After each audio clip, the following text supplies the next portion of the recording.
annat sen venyä sen hevosen mitä ajan. Ja sit sä otat sen takaisin. Ja jalkaa lähelle, jotta se ravi ei muutu. Noin. Ja nyt sä kokeilet vähän enemmän. Kun se antoi äsken noin hyvin periksi, niin nyt sä kokeilet, että lähtisikö se vähän nopeammin, vähän enemmän, vähän pyöreämmin. Ajattelet yhden askeleen, että jopa voit ridaa sitä niinku, siis vain ajattelet, että sä ridaat sitä eteen alas. Sä et ridaa sitä eteen alas, vaan sä ajattelet niin, että sä sanot sille, että hei mene eteen alas, mut sit älä meikää.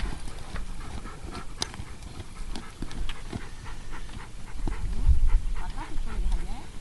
Tahti kiistyi liikaa siinä. Ja muistat, että se yksi hevonen. Hyvä. Ja piäsee just niin. Hyvä. Suoraa tuolta koko uraa pitkin.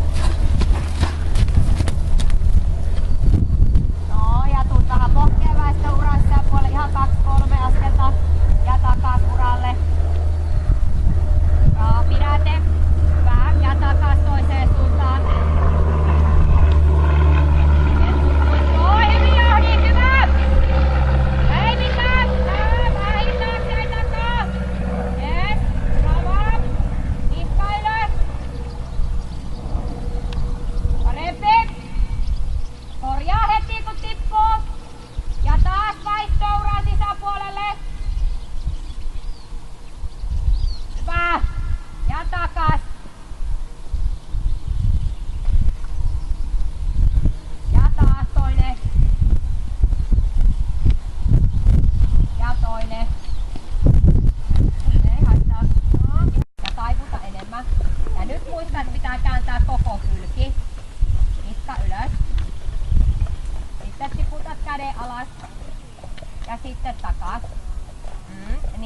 Ohja käteen, taas ajattele sitä niskaa ylös, ratsa vähän ravia eteen.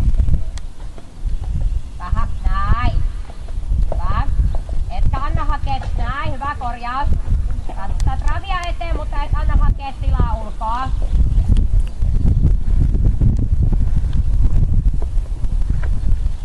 Yes. Aikaisemmin myöhästyit. Se on lisättyä, anna kaulaa. Ja se on pitkä sinun keskelle.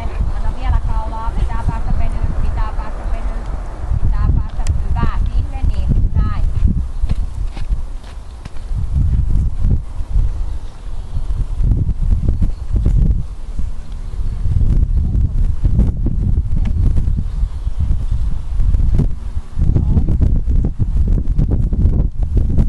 Ei pysty eikä mitään muutakaan, mutta kun se lähtee, niin se lähtee kovaa.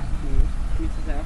Läyliäisissä. Okay. Mutta se on siis ihan järkyttävä hieno, sillä on niinku semmonen moottori, että se mikään vaativa peltohuone, mutta siis kaiken tekee joo ja näin työtä vaatii.